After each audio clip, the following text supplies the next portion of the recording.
All right, we're going to get started here in about a minute. Everybody, please take your seat.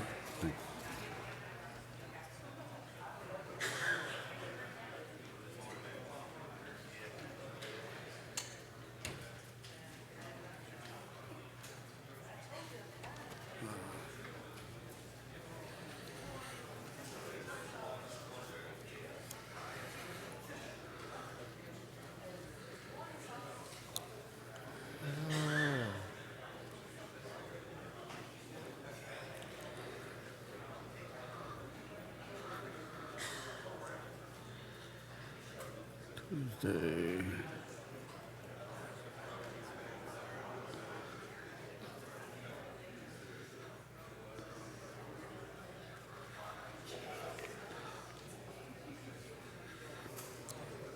All right, we're going to start our general session 2, and it's been sponsored by Smart Communications. And our first presenter is Ms. Robin DeSocio, Executive Secretary, Virginia Compensation Board.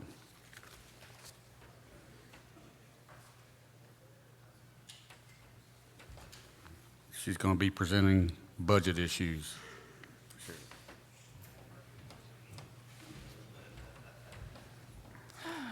Goodness.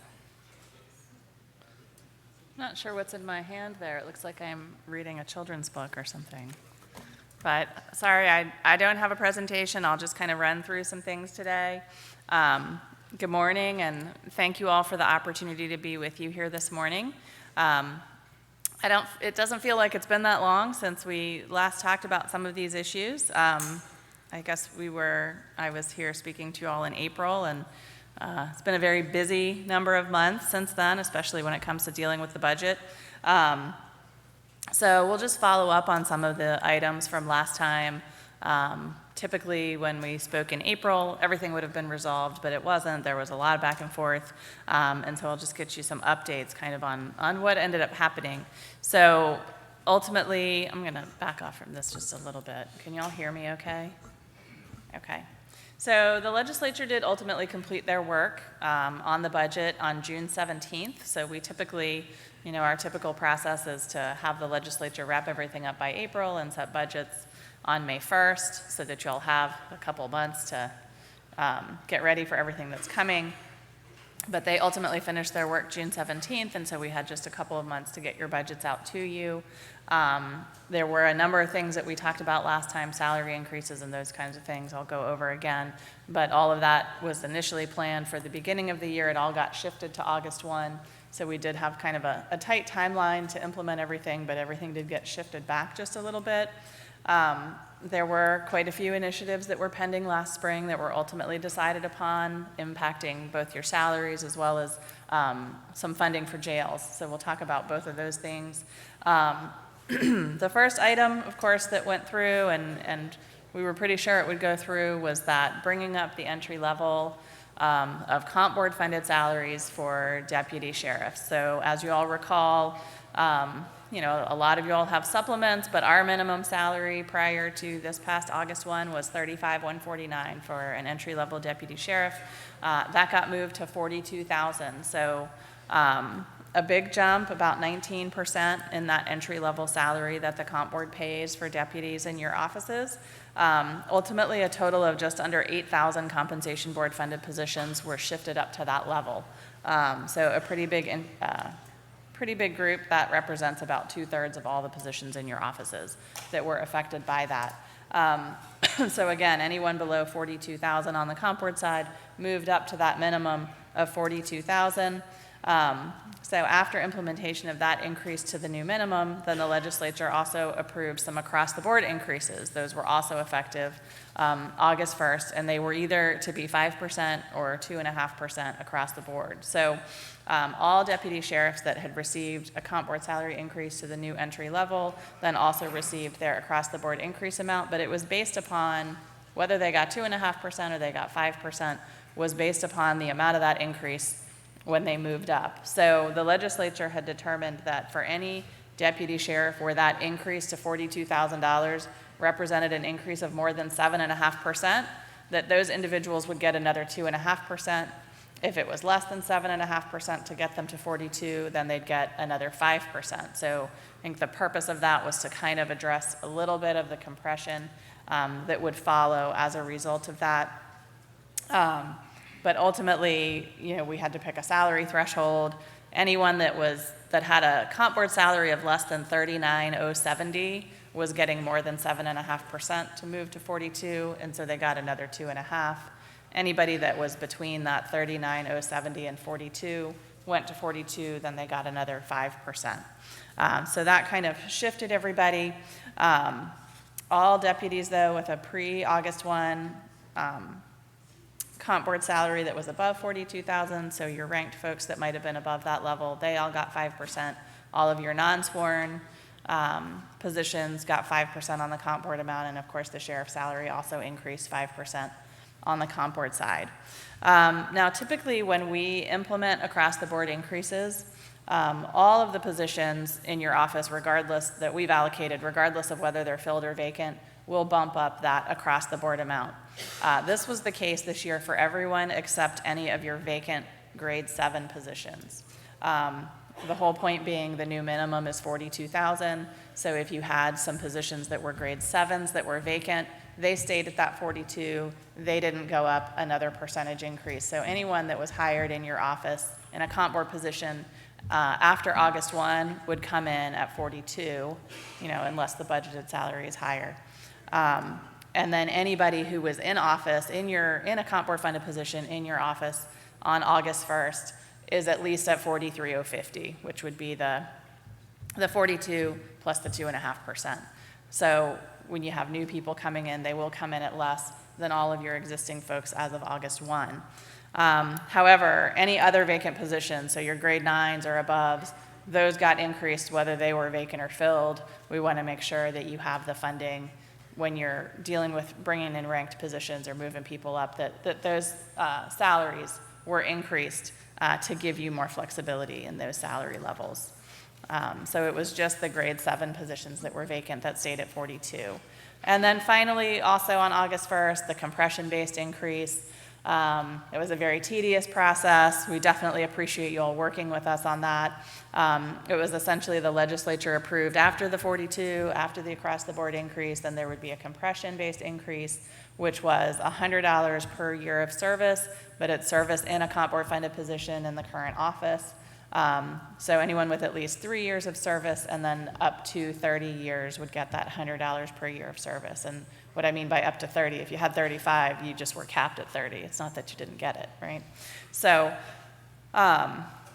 there were some cases where we gave you all the opportunity to submit some documentation if you had it to show someone who perhaps came from a comp board funded position in another office, came to your office, had no break in service, and you were able to document that and we were able to verify it. We were able to provide some funding for that. But again, it was a complicated process. Our system doesn't really track people as they go from place to place or from position to position. Our system's designed to track the position itself. So we see people coming in and out, but if somebody comes into one and moves all over the place, we don't necessarily know where they're going. So we have to pull all that data down and then ship it back to you all to verify. So we were under quite a time crunch to get that done with the delay and all the budget cycles and the budget processes. So I do appreciate the help of you all and your support staff in getting all of that done for us. I know we were probably a little late in rolling things out for September, getting August stuff out there because there just was so much to do with implementing all of these increases and making sure that everything got in there correctly. And then just, talking about these salaries overall, we're talking about comp board salaries. Some offices don't have a lot in the way of supplements, and then some offices, barely consider our funds a drop in the bucket, looking at you, Stacy. So just in general, just a reminder for those of you where, your employees might not have seen all of that money. They had to see an across-the-board increase. That was one of the requirements, and whether it was 5% or a little bit less because the local funds are greater, it depends, but they don't see all of that. But, it's a really good opportunity for you all to make sure you're going back and talking to your localities and have them acknowledge that it was a significant revenue influx for them, even if it didn't, going to 42 and the compression, even if that didn't necessarily affect the take-home salaries of your employees, that was a huge revenue influx to the localities, and it's really important that they recognize that in a lot of places, some of that is just offsetting local funds, and that's a good opportunity for you all to encourage them to reinvest that money in your office, especially where you do have some flattening, some compression because of the increases, to really get your locality to reinvest some of that money and help you all help your employees. Especially for your ranked and tenured deputies where, there definitely was some flattening of the money coming in from the state. So there are a couple other items that were implemented in the budget. These three things were really big this spring. There was a lot going on. It brought a lot more money into your locality. But there were a couple other things I want to mention, just from a budget perspective for you all to keep in mind.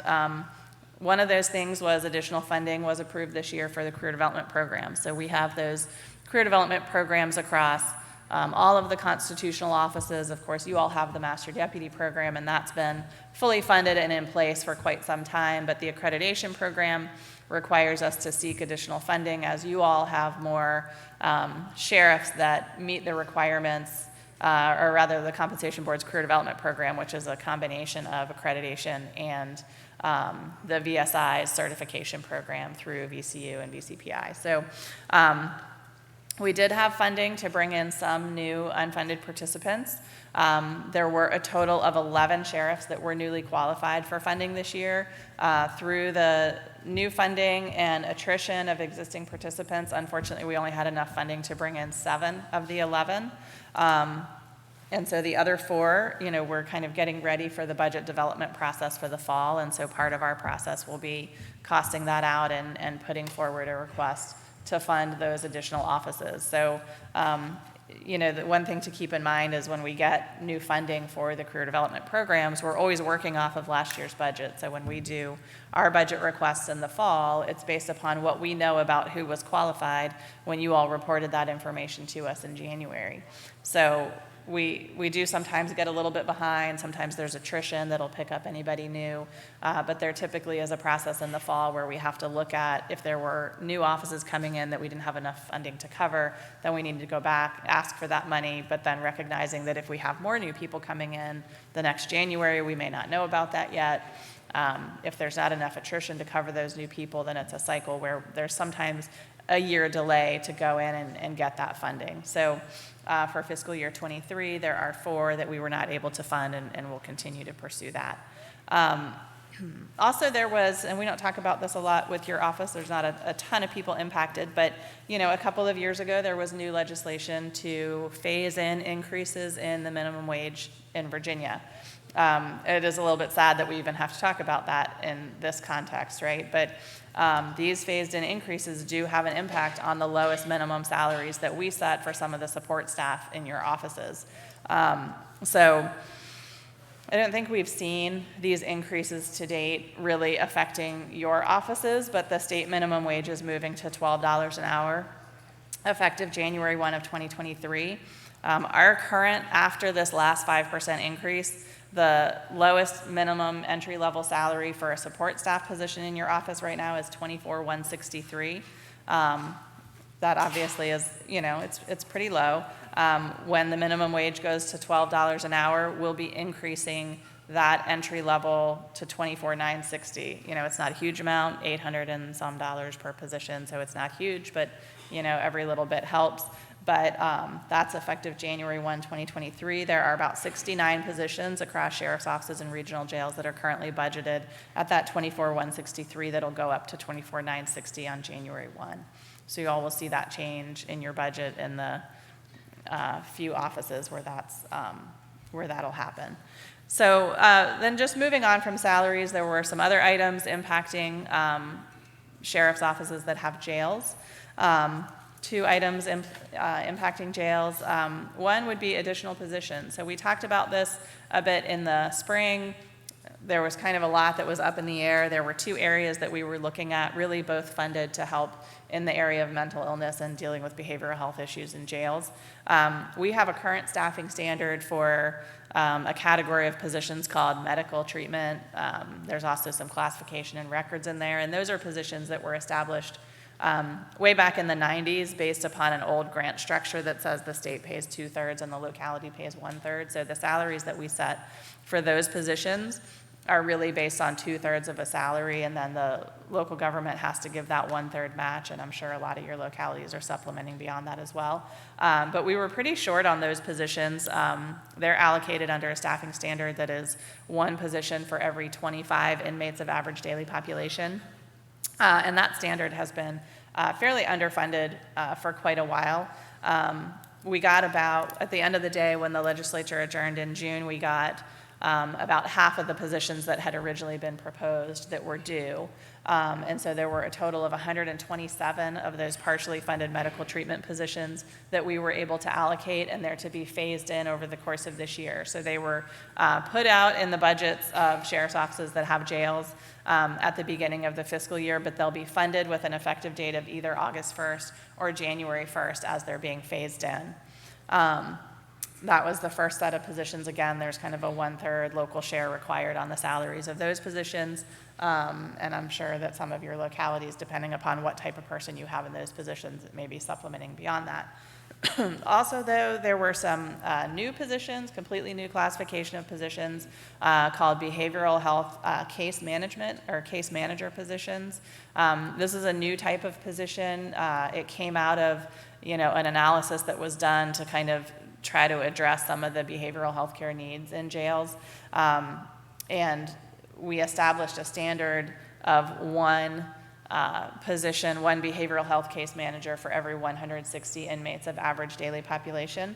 That was also funded at about 50% of the level that would be needed, and then to be phased in over the course of this fiscal year. So there were a total of 125 positions that were allocated for this. Again, they were put in the budgets they were put in the budgets on July 1, but the salaries will be implemented on either August 1 or January 1. Those positions are budgeted with a minimum salary of $52,500, which is a little higher than most comp board salaries. Obviously, probably still tough for you all to hire people at that level for behavioral health. But this was to try to, give you all a leg up in trying to deal with some of the behavioral health care issues. It came out of some standards that the Board of Local and Regional Jails is looking at implementing for behavioral health care standards in jails. Those standards have not been implemented. They're still in the review process, but this was to kind of acknowledge that whether those standards are implemented or not, you all still have requirements and needs to deal with this population and to manage that behavioral health care. So those positions were funded also for this fiscal year. And again, it was 63 positions funded effective August 1st across jails, and another 62 positions funded effective January 1 of 2023. So the allocation, again, for all of these positions represented about 50% of what was initially put in the budget. But with some of I think there were a number of issues that kind of led to that decision to fund 50% of them and phase them in. One being, some of the declines we've seen in jail populations. The other being just the difficulty in finding people to provide the kind of, behavioral health care that you all need, the difficulty in finding providers, and that it might not be super easy to just hire all of those people all at one time. So again, the decision to phase that in.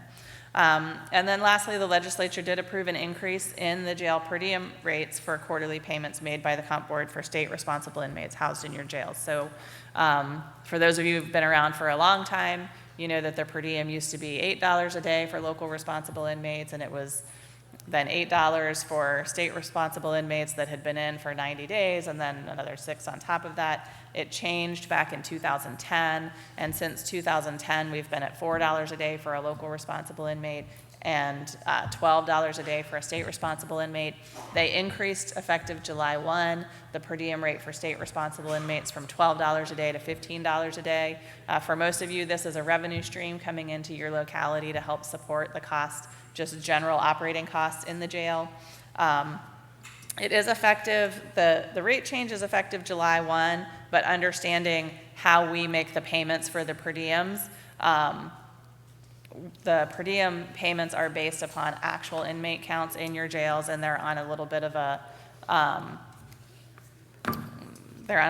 delayed process. So the first quarter per diem payment that your locality receives in July is based upon inmates that were housed March, April, and May. So the locality will start to see this change in the per diem payment with the second quarter payment that we'll make in October. So it's about 8 months of the year that your localities will see this increase in the per diem rate, because it really starts with the October payment, and it covers about 2/3 of the October payment, and then the third and fourth quarters, which are paid in January and April, they'll see that full increase with the state responsible per diem from $12 to $15 a day. Again, this is largely a revenue item for the locality. We've seen some really significant drops in the state responsible population. DOC has been pulling folks out. They're down to largely what we track is what's called the out of compliance rate, which is essentially, DOC receives the court order from the court. They have by law 60 days to bring those individuals in to a DOC facility, and once someone's been in longer than that, they're considered out of compliance. We've seen that out of compliance rate drop from 3,500 about a year ago down to about 500 right now. So it's been some really significant declines in the jail populations on the state responsible side. Plus, we just haven't seen a lot of growth on the local responsible side. So again, a boost in that per diem for state responsible, but overall those numbers are down, so your localities really need to be tracking how that revenue is going to impact them.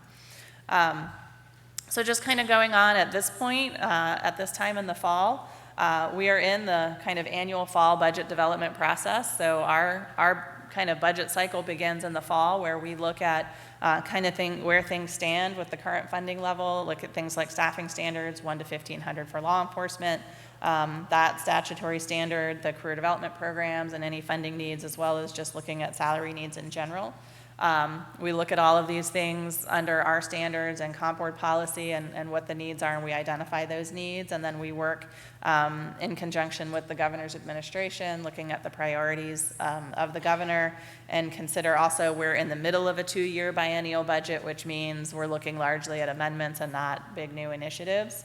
And so we identify technical amendments that might be needed as well, and so that's kind of where we are right now, is working through that process. State agencies need to turn all of that stuff in by the end of September, so all of that information becomes public a week or so after that. But we're just kind of working through that process to identify what the needs are, working with the administration on their goals. I know your association working on identifying its priorities and communicating that as well, and I look forward to continuing to work with your association on those priorities as well. So that's kind of where we are from a budget standpoint. We'll get that stuff in by the end of September.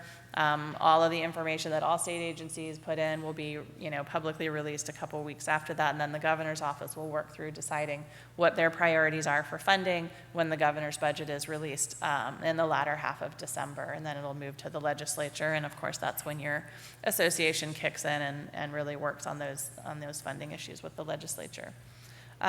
Couple other things I want to mention while I'm here. I do want to mention, and I'm not sure if I mentioned this last time, we are working on some changes to the coin system. Before anybody gets too excited, it'll be largely transparent to you at first. We are removing the coin system from mainframe technology, and we're moving kind of the old mainframe programming language to a more modern programming language. We're moving the database structure off of a mainframe database to SQL Server, more modern server-based, network-based database structure. We've been working on that for almost a year now, and just doing that transition. It's not really changing the way that the system functions, but what we look forward to with that is that we will have a more modern technology.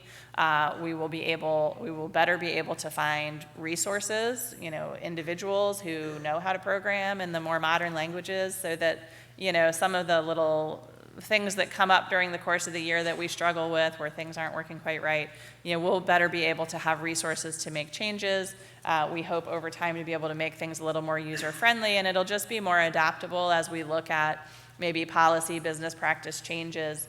We'll be better able to implement those things in the system. So again, largely transparent to you all at first when this comes up. The big thing that you all will notice is that you'll have a change in the way that you log into the system, and we're going to have to be establishing new login credentials for everyone. So over the course of the next month or so, you'll be hearing from us about that, because we'll be trying to make sure that we have our actual users established as to who actually goes in and uses the system. Right now we have about 1,400 users of the system, but we know that not everybody is still current. We do an annual process of trying to update that, but we can still see we've got some cleanup to do. So we'll be reaching out to you all in the next month or so to clean up those lists, make sure that we have email addresses for you all, because we'll be establishing a new login mechanism. It'll still be web-based. Right now you all go in through our website, and you access the coin system through a couple of mainframe emulators that have been kind of funky lately. But we'll have a different kind of mechanism that you're logging in through a website to get to the coin system, and it'll look largely the same, but over time we're hoping to make it a little bit more web-based and user-friendly. So just to let you all know that that's coming, we're trying to get the final bugs out before we turn it over for user acceptance testing for our staff and some folks that have volunteered to help us, and then we'll be rolling it out by the end of the calendar year. So we're just engaged in a lot of testing with that. Last thing I want to mention, of course, is just to continue to thank you all for your patience. I'm sure you're seeing I know you're seeing a lot of turnover in your folks. We are too. We've had a lot of transitioning of staff, especially in the customer service unit that deals with you all. We did hire 2 new people last year, Donna Foster and Brian Bennett. They've both been with us now for exactly a year, so they've been through a full cycle. They've learned a lot. Those of you who've been around for a while know Joan Bailey. She was your representative with our staff for a long time. She retired. She came back a couple years ago and has been helping us part-time since then. And I know she helped you all a lot over the last couple of years, but she's also been really helping us to train Brian and Donna. They're your primary contacts. I think they're finally learning everything. Obviously, if you have any questions or concerns, let me know. Joan has still with us, but moving on to support some of the other constitutional officers, because we're seeing some changes in our staff and in some of the other areas too. Just kind of sign of the times that I know everybody's seeing in their workplaces with people transitioning. So again, I appreciate your support, your patience with that. If you have questions or concerns, please do let me know. That's about all I had to speak with you all today. I'm happy to answer any questions that you all might have, if I have not answered them all, or put you all to sleep first thing in the morning. It is right after breakfast, so I don't know how heavy that was, but maybe not enough coffee. Anyway. All right, well, again, it's always good to see you all, and I appreciate the opportunity to be here, and I hope the rest of the conference goes really well. Thank you.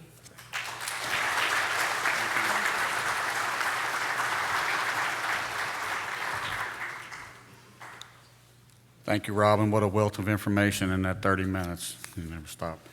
If I could get everybody, please come on in and sit down. There's plenty of seats in before we have our next person that the Attorney General's coming in. Trying to wait.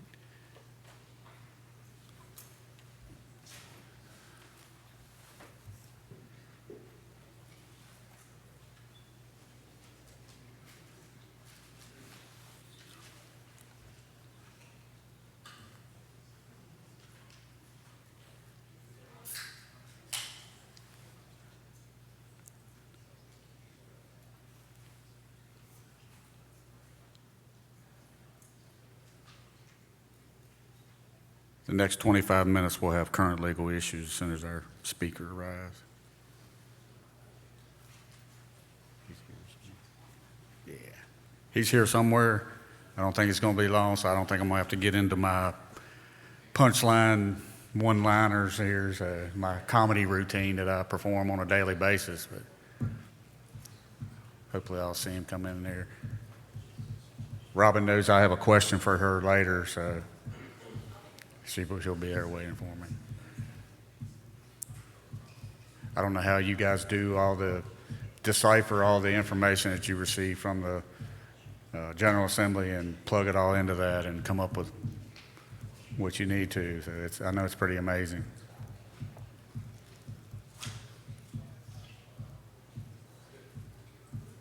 I know all the years I would look at it, then I'd have to come listen to you, and then I would understand after all that. So thank you very much.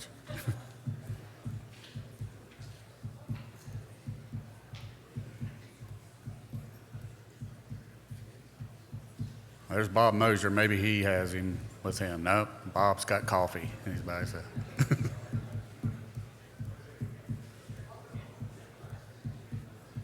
Well, how's everybody enjoying the beach? Didn't get out there this morning, but had breakfast outside yesterday with the wife, and it was pretty amazing sitting there looking out over the waves.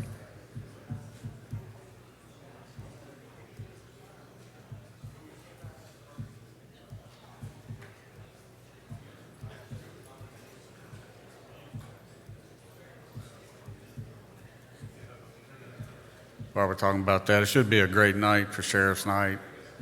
Sheriff Clark having a Sheriff's Night outside on the lawn. It should be a great venue. Weather's going to be great. Today's the last day of summer, my favorite season of the year. So look to fall tomorrow, and we get back up in the mountains. I'm sure the weather's going to start getting colder. So enjoy your last day of summer.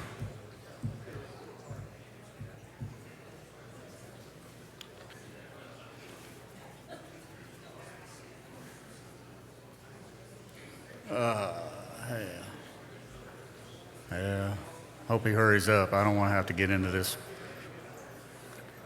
Hey, Matt. How you doing? Speaking of a comedian, my wife and I, it was our 20th anniversary this year, and we went on a cruise out of Tampa, and we went to the comic show on the cruise ship, the adult one, and we rolled in about the time that it was getting ready to get started, and the only seats were on the front row. And I told my wife, I said, whatever you do, don't say anything, because, when you're sitting on the front row, they're going to pick you out. Well, the guy started talking about different races of people, and then he started talking about police officers, and he was really talking about police officers really bad. And my wife was sitting there, and she wasn't laughing. And he said, oh, the lady in the red dress, you don't think this is funny, do you? And then he said something else, and she said, well, I'm that police officer's wife. And I was like, oh, no, honey, why do you say that? I was like, it's on now. I mean, this he's not going to ease up. And he really didn't, but it was a pretty good routine, but piece of advice, never sit on the front row at a comic show and never say anything or let your wife say anything, especially if you're a police officer.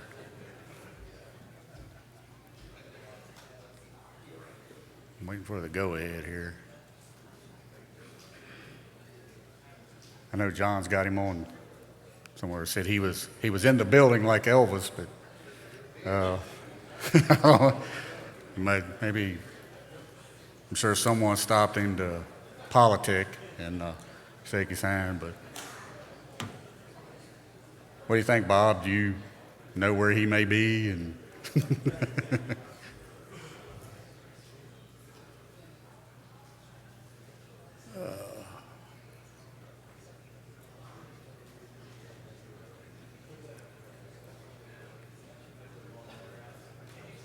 there's Danny. Hey, Danny, how you doing in the back? Nice to see you. Glad you can make it. I don't know. I would talk about my Dallas Cowboys, but, we lost a quarterback. And, of course, Cooper Rush, he looked pretty good last week. Was able to get the win. But, really not looking forward to that Cowboys-Commanders game. And, well,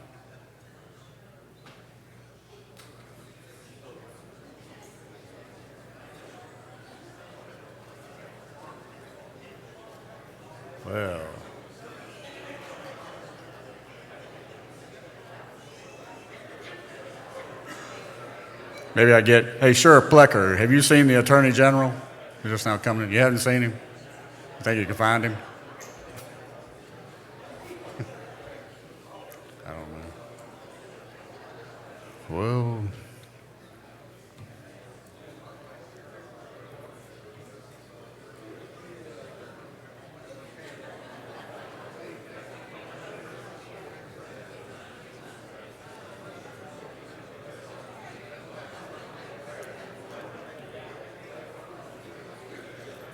We got John on the phone, so hopefully we'll find out exactly where he's at.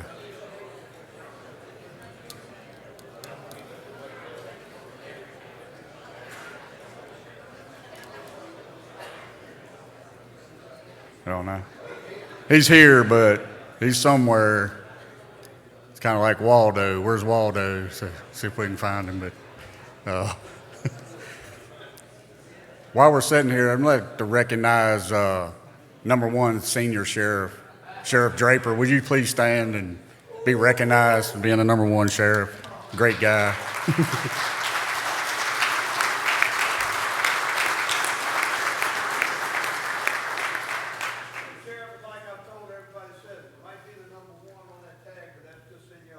Yeah.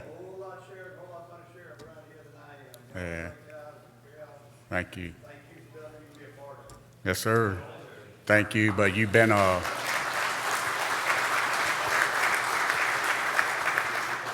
great mentor to a lot of us, so we just wanted to recognize you and thank you for your service.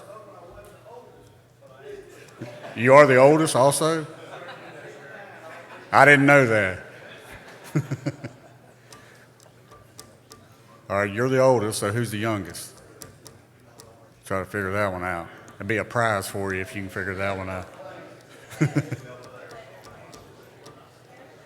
And also, if some of you weren't aware of it, we had our own Sheriff Vanessa Crawford was National Sheriff of the Year. Vanessa, would you please rise again and be recognized by everyone?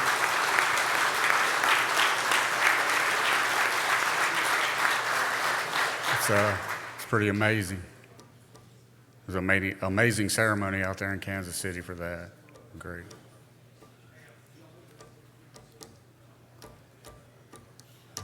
Let's see who else. Let's find somebody else I can pick on. Let's see. Sheriff Mondale, he's been messing with me a little bit while I've been sitting up here. So he's a good friend, great guy. Good to see you in the crowd. There's Susan. Maybe she has information. She's running through here. They're going to find him. Well, the colonel's out there. Maybe he should find him. I don't know. Get him out on the interstate. I'm sure they'll find him somewhere.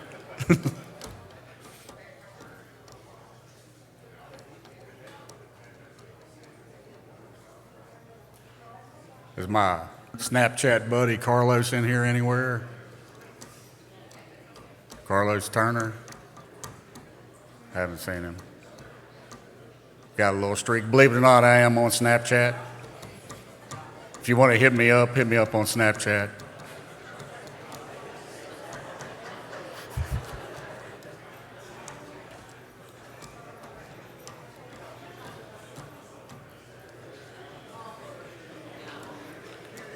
Well, what they say, always waiting on a politician. What's that? Thumbs up. Who gave me the thumbs up? Colonel? Oh, Plecker? There we go. All right. Ladies and gentlemen, our next segment is going to be current legal issues. And please join me in welcoming the Attorney General of the Commonwealth of Virginia, Mr. Jason Miyares.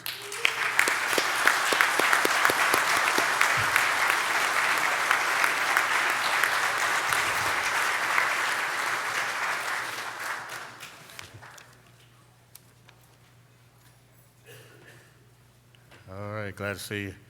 Glad you make it. Thank you. I don't know where you got lost, but somewhere. It happens.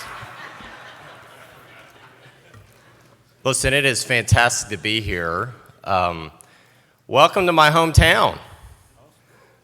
This is the area I had the honor of representing in the House of Delegates for 6 years. It's the area I grew up. We like to call Virginia Beach a city of heroes. We have the highest concentration of military personnel, active duty and retired of any area in the country. And we also have the largest all-volunteer rescue squad in the world. And so it's a unique place. And so I think for the heroes here to come to the City of Heroes for your convention is only appropriate. I tell my daughters all the time that gratitude's one of the most underrated of all human traits. Ingratitude's one of the ugliest. But gratitude is one of the most underrated. And so I think on behalf of myself and the governor, we have such gratitude for the work that you do. I have said before that we have a misnomer in our society of who our heroes are. That we think if you have a name on the back of a jersey or if you can memorize a movie script or read off a teleprompter, well, you're a celebrity, you're a hero, and we're going to pay attention to every word you say. But the reality is, the backbone of Virginia are the quiet heroes who get up every morning. They never get enough credit. They go out, they do their job to great risk of themselves to keep our communities safe. And those are the people here in this room. And so for the quiet heroes, we have such gratitude for the work that you do. I think one of the most important qualities as Attorney General is, candidly, for me to just listen. And so I have gone around the state. I've met with a lot of you all. I've had roundtable discussions. If we haven't done so far in your neck of the woods, we will soon. Just to listen. What are your challenges? It is clear for me that right now law enforcement has a general sense of feeling that they're underappreciated, understaffed, and underpaid. We are trying to address all three of those. Hopefully you feel that leadership in Richmond, first of all, appreciates you. I know the governor and I have talked, the Secretary Mosier and I have talked at length about the incredible work the men and women at all levels of law enforcement do. I call it the hardest job in America. It really is. I go to work in the morning and grab a coffee mug. You go to work in the morning, and oftentimes you have to put on a bulletproof vest. There's not a job in the country that makes those expectations of you every day. And so, first of all, appreciating the work that you do. The second is we have a staffing problem. A lot of people in this economic climate right now have staffing problems. But right now we have a TDO crisis that is directly affecting you all. Over 5,000 in the last 6 months, TDOs have been issued in which people have been on a waiting list to get to a bed, and sometimes that's been up to 2 days. The majority of them actually have been up to 2 days. Every hour that a law enforcement officer is spending at a hospital babysitting somebody is an hour they're not on the street protecting our communities. It's an hour they're not responding to 911 calls. It's an hour they're not in their area, in their county, looking for drunk drivers, illicit drugs, pick the other issues. And so we're trying to address that. Now, the reality is we have gone through a lot the last 2 years, our American family has. Dealing with COVID really put an enormous amount of stress for all of us. It has also inadvertently created a mental health crisis. If you've had a loved one that's dealt with depression or addiction, if you ever talk to any clinical psychologist, they will tell you social isolation is the single worst thing you could do to anybody who's dealing with addiction or depression. Oftentimes they're intertwined. We just did that to 300 million Americans to beat COVID. We socially isolated them. It was like squeezing the air in a balloon. We took drastic action to stop this virus, but we shut down our schools, we shut down our churches. 50% of Americans don't even know the name of their neighbors because they spend so much time on this. And so we already took a society that was dealing with a digital age in which people were getting naturally more socially isolated. And then we shut down the entire country for 18 months. As a result, as we're coming out of that, our American family is seeing the impact on both addiction and depression and the mental health that comes with that. The problem is that you all are at the front line, and you're dealing with that now every day. And so as we are trying to find those solutions, understand it was a problem heading into COVID, and COVID has simply taken what was already an existing problem and it exploded. For me, that is probably one of the biggest issues I know myself and the governor that we're working through right now. We are working with the Department of Behavioral Health, trying to find alternatives to custodies. So your officers aren't there. You're not going to be stuck there. We have reviewed them so they can pay off-duty officers to sit and handle these TDOs so you can be back not sitting in the hospital room. I think it was Sheriff Leonard, I don't know if he's here, tweeted out a photo of maybe 6 or 7 of his sheriff's deputies sitting in a parking lot of a hospital, all of them there in that parking lot instead of back on the street where they belong. That is unfortunately being replicated over and over and over again, and we want to work to stop that.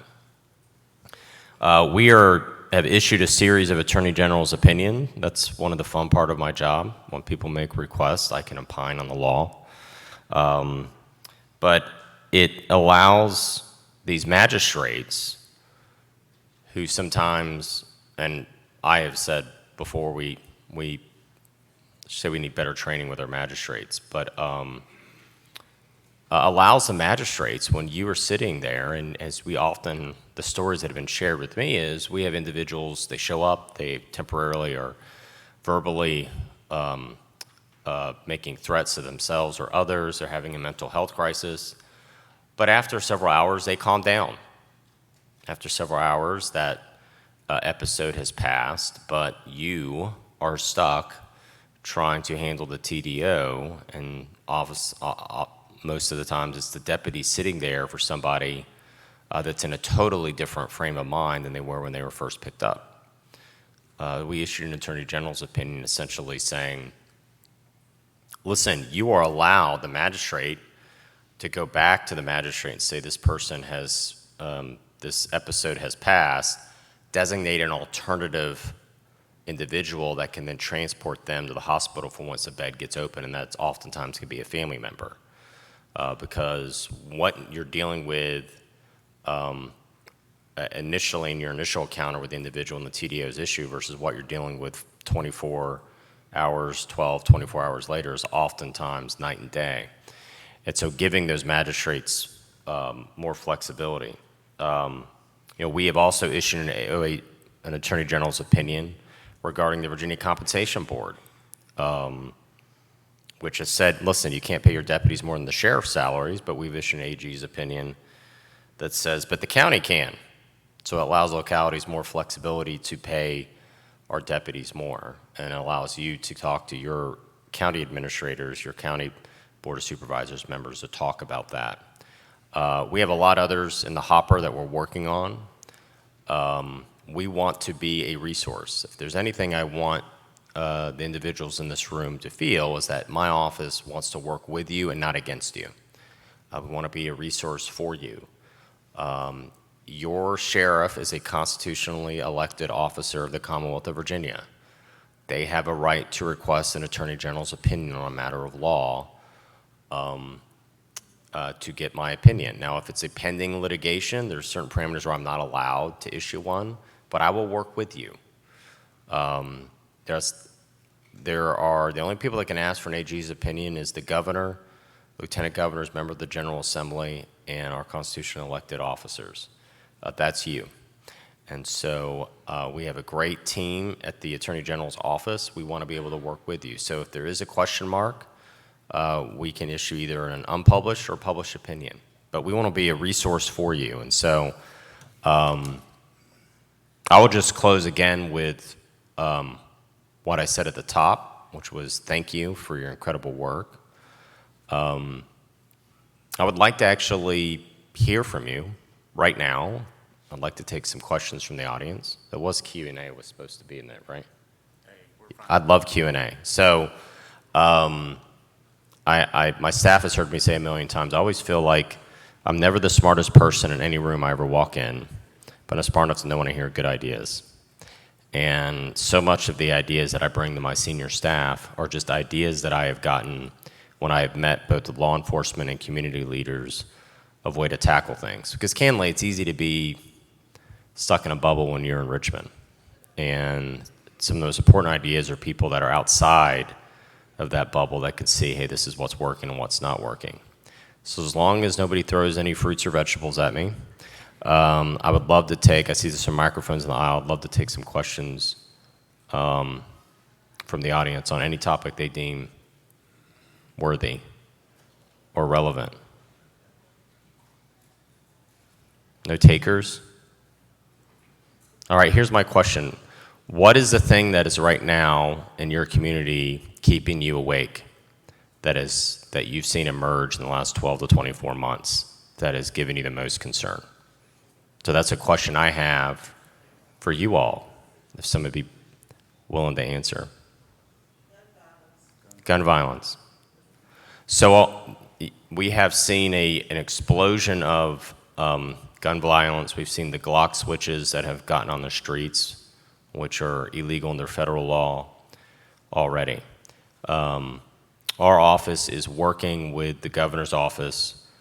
We have what are called cross-designated prosecutors. They're both in the U.S. Attorney's Office and the Attorney General's Office. They technically work for me, but they are assigned in the U.S. Attorney's Office because we pay their salary.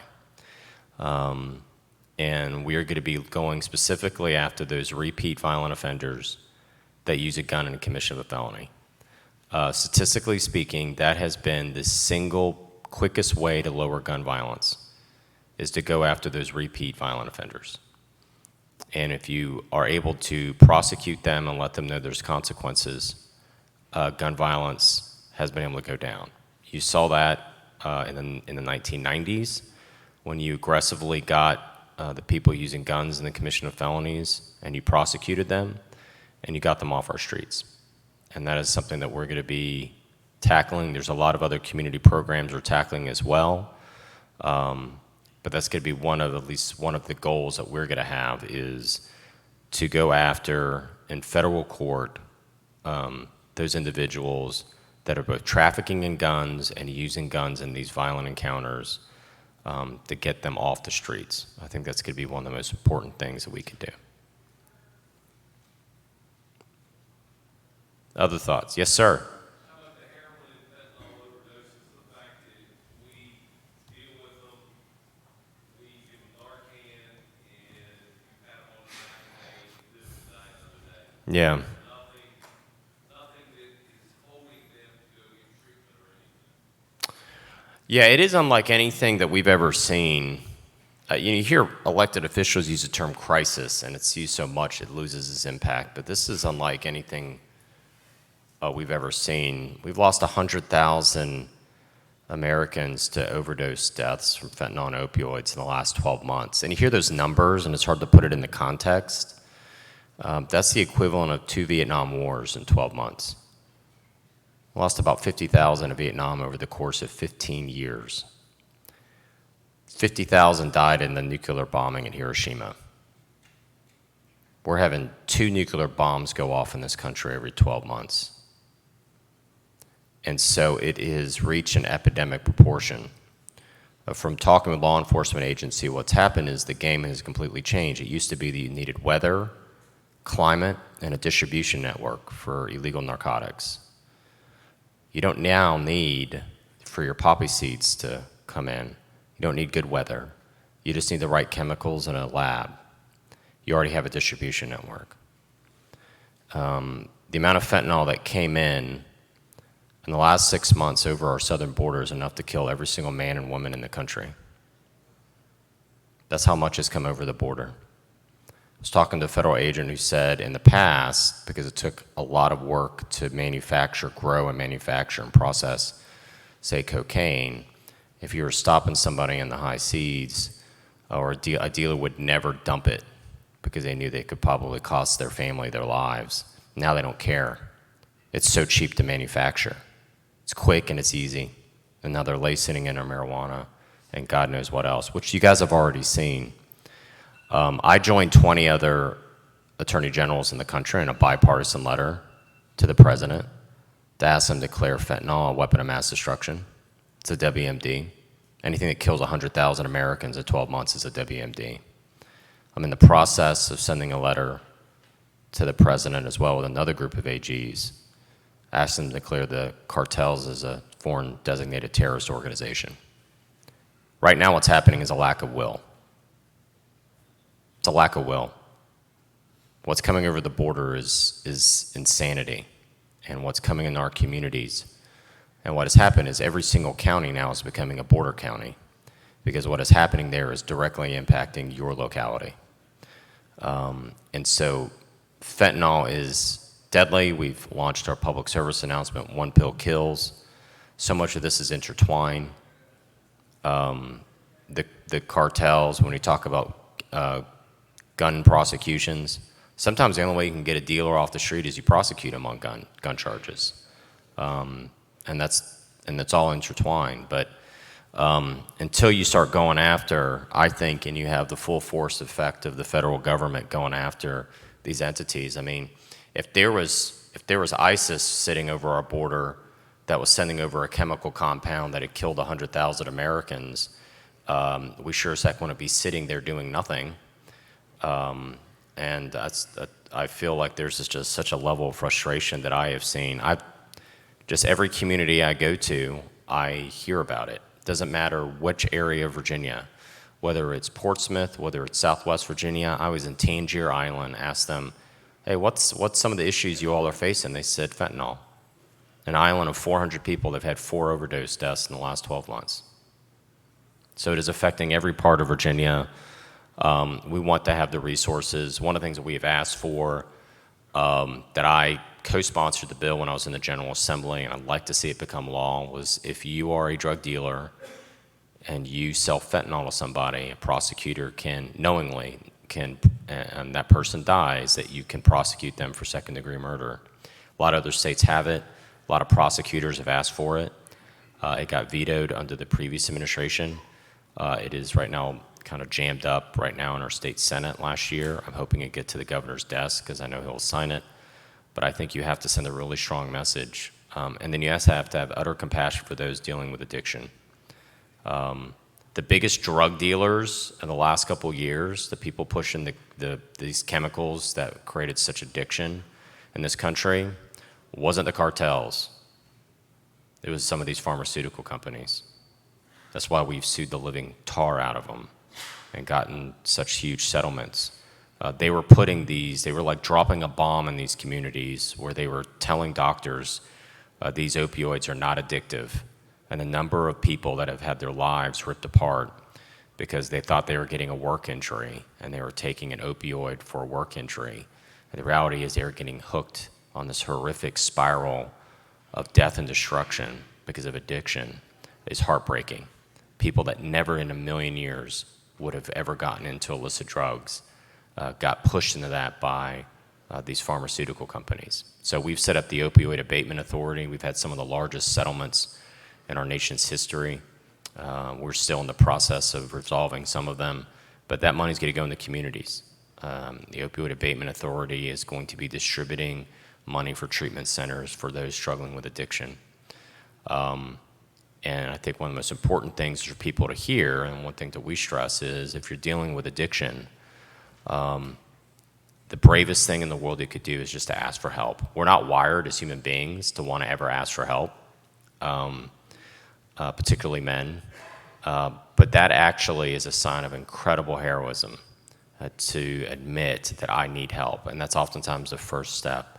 So there's going to be a multi-pronged effort to attack that, but it is something that has been devastating for us in Virginia and every community I go to, and it has really just ripped so many families apart, and it's incredibly painful to have these stories shared. And you know, I've had close friends that have lost loved ones to this, and it has been, it's just been gut-wrenching.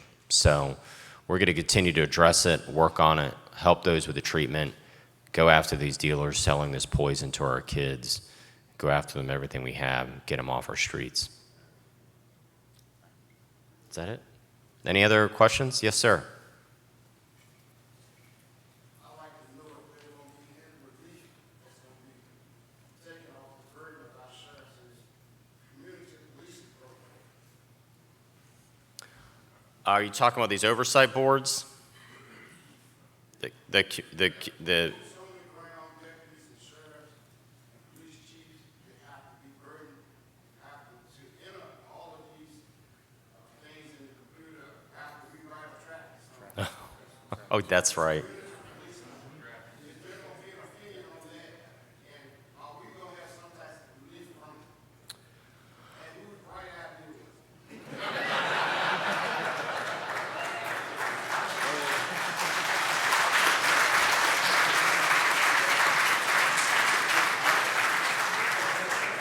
The bright idea was the General Assembly. We can blame them, and I voted against it when I was in the General Assembly because I thought it was the paperwork. I think there is a good sense that it needs to be reformed. I think there'll probably be legislation this year to reform it. But it is currently what's on the books. And so what I do try to tell people is I do not make the law what I wish it was. I enforce the law what's on the books because I'm not the General Assembly. I've been told that we're stuck with it. Can you unstick it? I will do my best. I will do my best. And if there is a way to issue an AG's opinion that gives much more freedom of interpretation, I will look at that. Absolutely. But it's going to require a change of the law. I mean, there's a lot of legislation that I didn't personally vote for when I was in the House, but I realize I have a different role now as Attorney General. My job is to enforce the laws on the books, not to just pretend the laws were something I wish they were. And so that's kind of been my attitude. But I will look at that. I'll be an advocate for it. And for next session, I know the administration will as well. My English teacher is having a fit, but unstick it is not in our vocabulary. I understand what unsticking means, so no problem here. It is a legal term, I'm sure. Well, listen, I appreciate you all. I have such gratitude. Again, it's an honor to be your Attorney General. Please let me know if my office can ever be of any assistance to you all in the great work you all do. Thank you so much. God bless you. Thank you.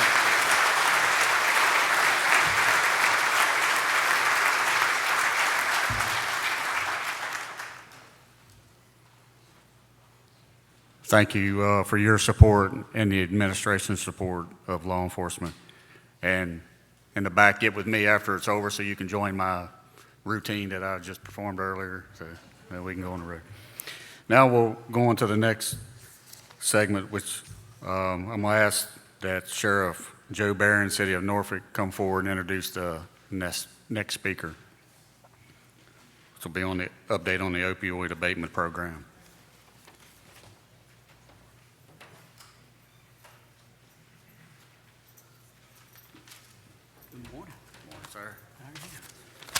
Good morning, everybody.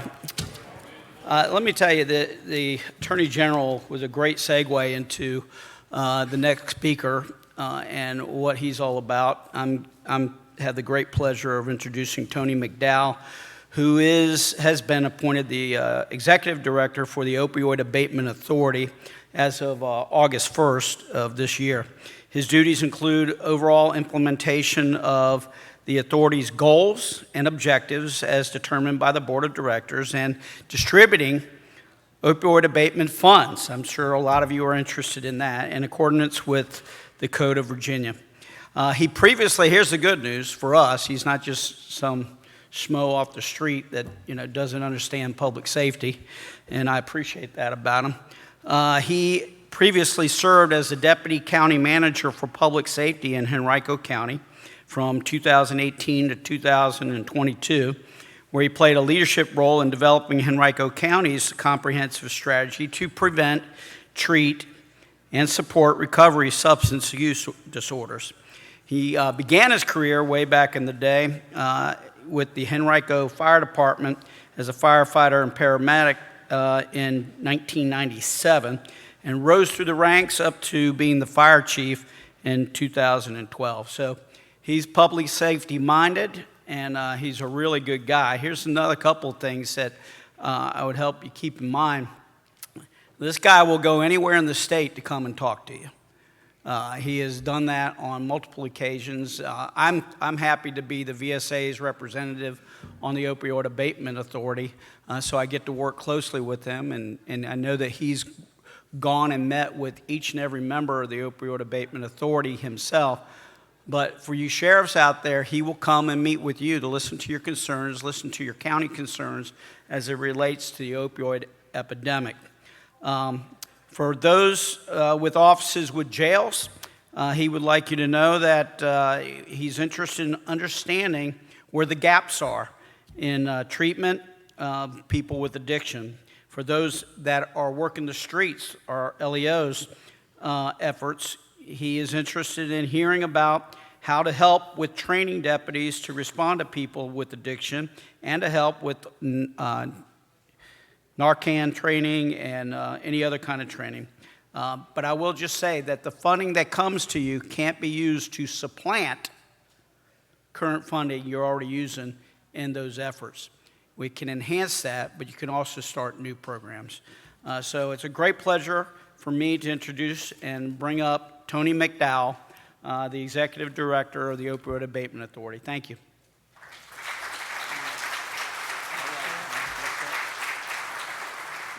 So I'm from the state. I'm here to help. Thank you, Sheriff Barron, for that introduction. Sheriff Barron is a member of our board of directors for the Opioid Abatement Authority, and he puts a lot of hours and a lot of effort into this mission of saving lives and improving public safety. And I just want to acknowledge his assistance. I just started in this position about 6 weeks ago, and shortly after that, I traveled to Norfolk and met with the sheriff, and he made a few phone calls and got me on the agenda this morning, so I'm a late addition. I appreciate VSA allowing that to happen. I will try to give you as much of your time back as possible, but there are some key messages in this presentation that I'd like to review with you. If you'd like to see the full presentation, because I'm not going to dwell on each slide, if you'd like a copy of it, please grab me at a break, give me your card, or we'll make introductions, and I'll make sure to send it to you, as well as any other resources that you might need. And we'll distribute it through the association. Thank you very much. So just a little bit of background.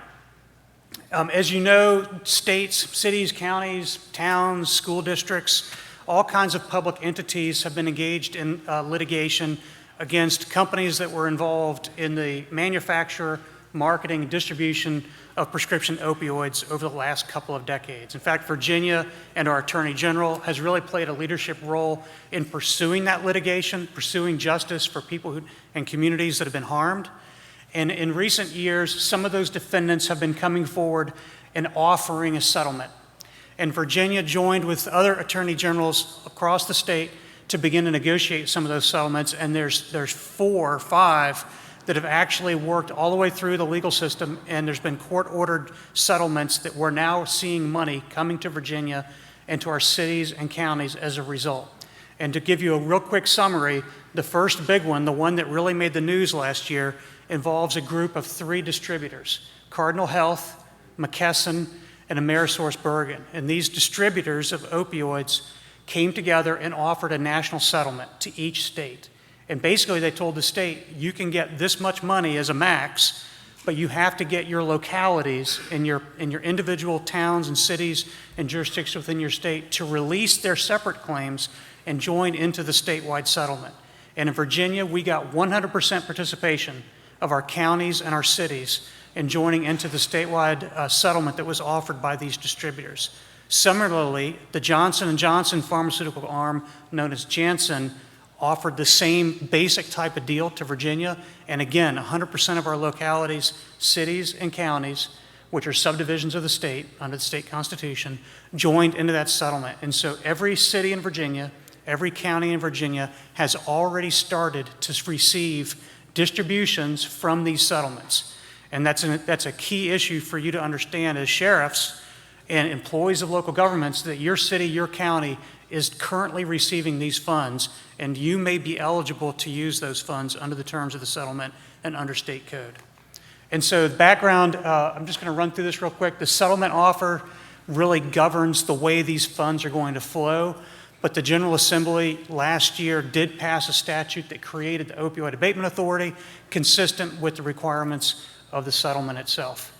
We have an 11-member board of directors, 8 of whom are citizen appointees of the governor. We have a member of the Senate, a member of the House, and Secretary Littell representing the administration. The duties of this authority board really is to come up with a mechanism for distributing the funds that the Opioid Abatement Authority's board receives through the settlement. And who can receive these settlements? Who can receive distributions? Cities, counties, and state agencies. So I've had a number of entities come to me, in hospitals, school districts, nonprofits, recovery organizations, and they want to know how they can receive funding. Well, they can't receive it directly from the authority, because our job is to distribute funds to the plaintiffs. Your cities, your counties are the plaintiffs. You can partner with those organizations. You can partner with healthcare providers. You can partner with recovery organizations. You can partner with your community services board. But the funds can only go to cities, counties, and state agencies. This is probably the most important slide of the whole deck. The boxes that are in green represent the flow of settlement funds to the participants in the legal action. And so at the top of the chart is a box that represents the total amount that's coming to the Commonwealth of Virginia. Now, you may have heard about the nationwide settlement last year from the distributors, $26 billion over 18 years. 2.8% of that is coming to Virginia, and the first couple of payments have already been received in the Attorney General's office.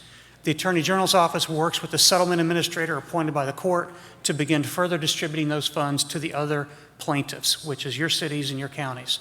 And you'll see on the left side of the screen where it says subdivision share, 30%. So 30% of any settlement that comes to Virginia goes directly to your cities and counties. It doesn't flow through the General Assembly, doesn't flow through the state budget, and it doesn't flow through the Opioid Abatement Authority. Your city or county administrator at the end of July should have received either a check or a wire transfer for their first payment. Another one is supposed to be coming out this month. Both of these payments came from those 3 distributors.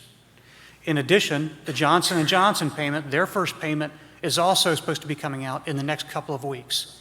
So between the distributors and Johnson & Johnson, your city, your county will be receiving, has received and will be receiving this calendar year 3 payments. These payments are going to continue for the distributors. They're going to continue for a total of 18 years. For the Johnson & Johnson settlement, it's a 10-year payout. Johnson & Johnson is paying the first 4 years up front. So next year, the year after, the year after, there won't be any payment from Johnson & Johnson. Then in year 5, it picks back up again through year 10. All of this is on our website. I'll share that with you in a minute. But the point is there is some sustainability to these funds. The box in the middle, in the yellow, it says OAA Fund. That's the Opioid Abatement Authority. 55% of the settlements come to this authority, and then we will distribute those funds out to the boxes as noted below. You've got localities, cities and counties, will get at least 15% of the funds that we have within our control. Regional groups, and region is defined as 2 localities or more working together. So it can be a city and a county, it can be 2 counties, it can be 2 cities working together on an abatement strategy. They can apply to the authority for funds to implement their regional program. These are going to be competitive. And then the third box is state agencies. 15% of the authority's funds will go to state agencies. This most likely will be where we, the Opioid Abatement Authority Board, these 11 appointed members, will develop RFPs and ask state agencies to respond to these RFPs to provide services in parts of the state that may have particular gaps that are not being addressed. Finally, the Opioid Abatement Authority has 35% of its funds unrestricted, which means that this board, Sheriff Barron and the other members of this board, can choose to provide additional funding to cities, to counties, and to state agencies to further the missions of this board. So what kind of things can the funding be used for?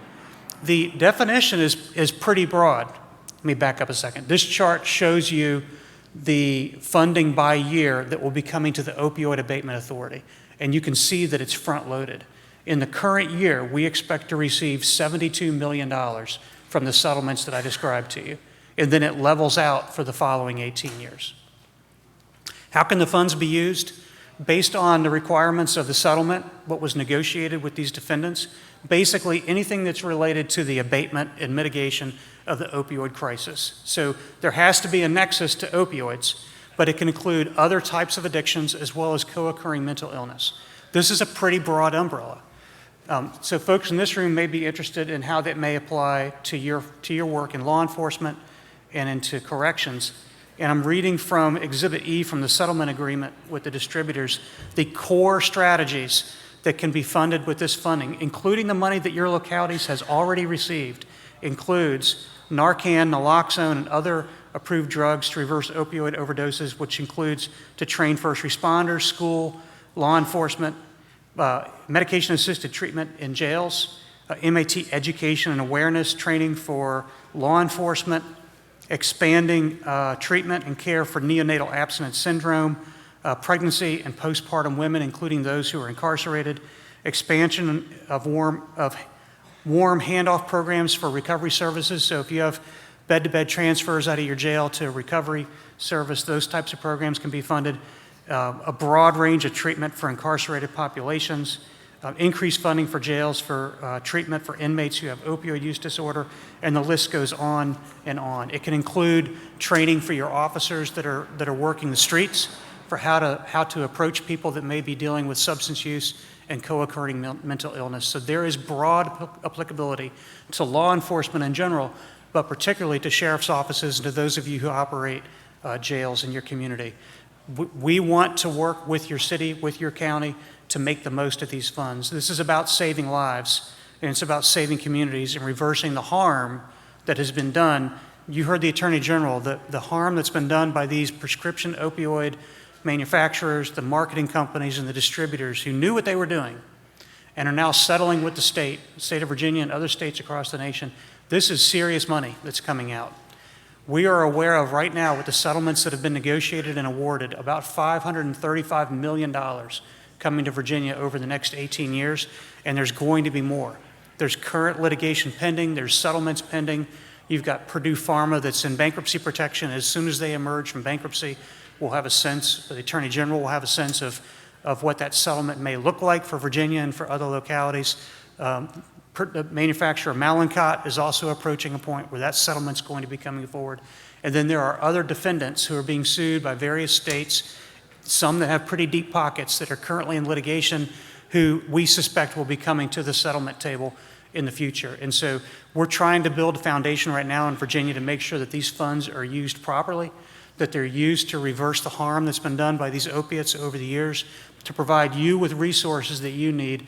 I know very well, and Alyssa Gregory, Sheriff from Henrico County, is here, and I've worked with Sheriff Gregory for the last couple of years, and it's been, and I was talking to Sheriff Hall before the presentation started this morning. It felt like before the pandemic we were making some progress on this field, and then what COVID has done to us and what's done to our communities has really pushed us back. It feels like we've been fighting this battle valiantly for years, and we've been losing ground.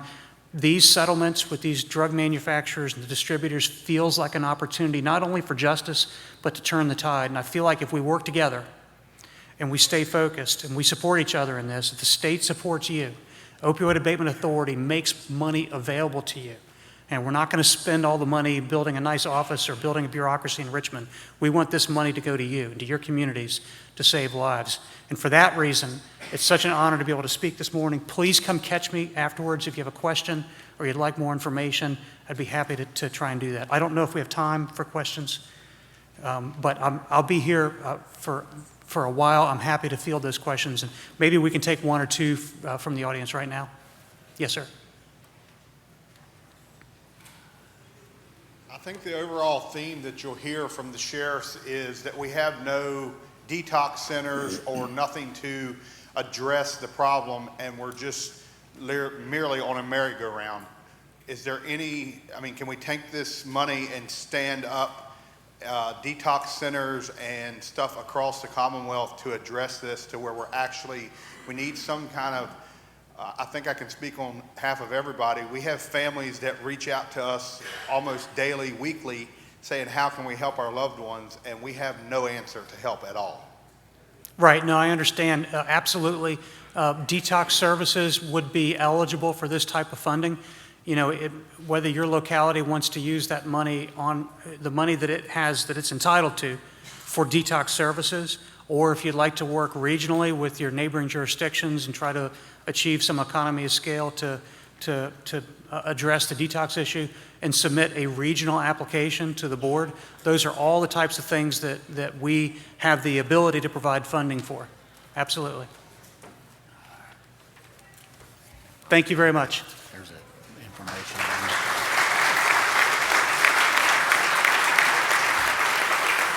All right. Thank you for your presentation, and I know that he'll be around if anybody else has any more questions. You can catch him then. We're pretty close to being on time. We're going to go to our next segment, which is Law Fit. Mr. Jackson Miller, who is the director, was appointed by Governor Glenn Youngkin as director of the Virginia Department of Criminal Justice Services in April 2022. He's a former law enforcement officer and former member of the Virginia House of Delegates. Thank you, sir. Yes, sir. Thank you.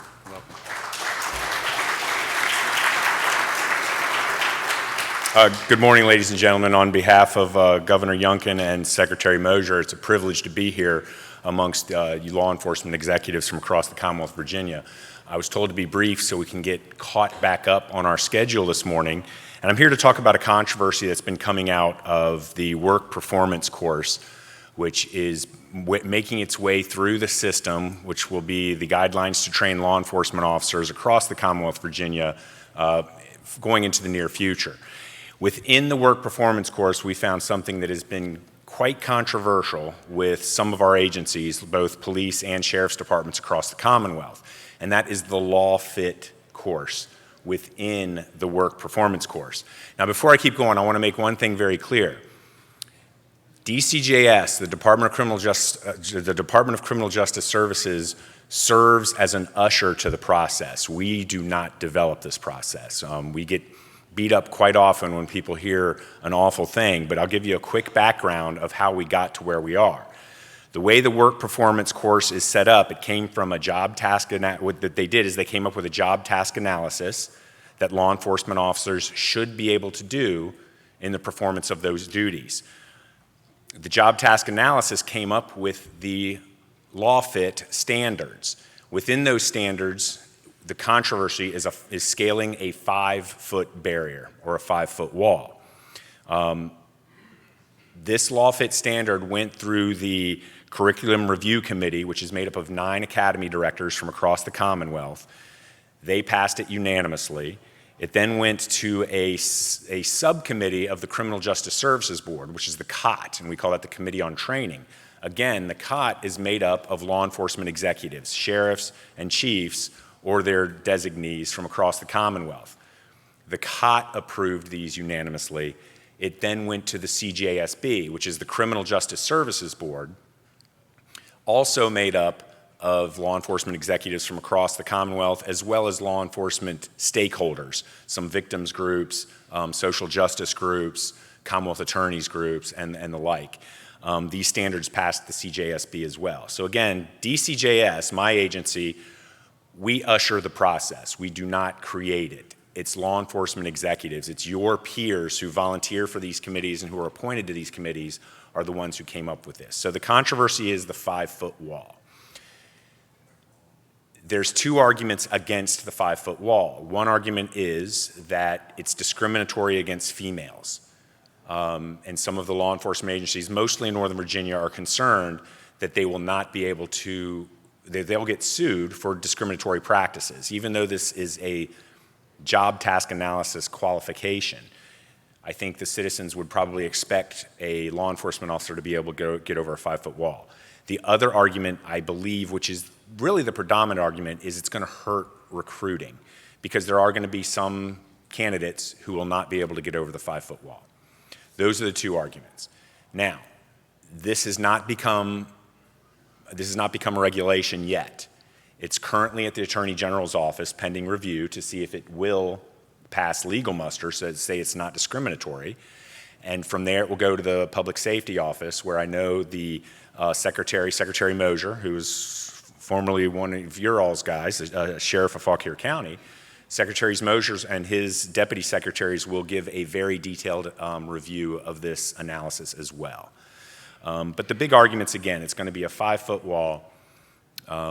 I think in today's society, I think the bigger argument for it, back when they made the standard, it was if a police officer's in a foot pursuit after a suspect, and a suspect goes over a 5-foot wall, can that law enforcement officer continue the pursuit? I think now an even bigger argument for the policy would be, what if you have an active shooter at a school and one law enforcement officer is coming from an area where he has to get over a 5-foot fence to get to that school to stop the active shooter? So I think, with the way society is moving today, it becomes a bigger question from that sense as well.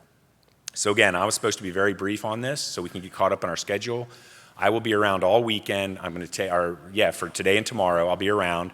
Happy to take questions, happy to discuss it. I'm going to pass out my business card to whoever will take it. We want your input. We want to work with you. And again, this process is still in the works, so it has not become regulation yet. I was told not to take questions. I'll answer y'all's questions offline, I promise. Okay? Thank you. You're coming back at 11:15, right? Yes, sir.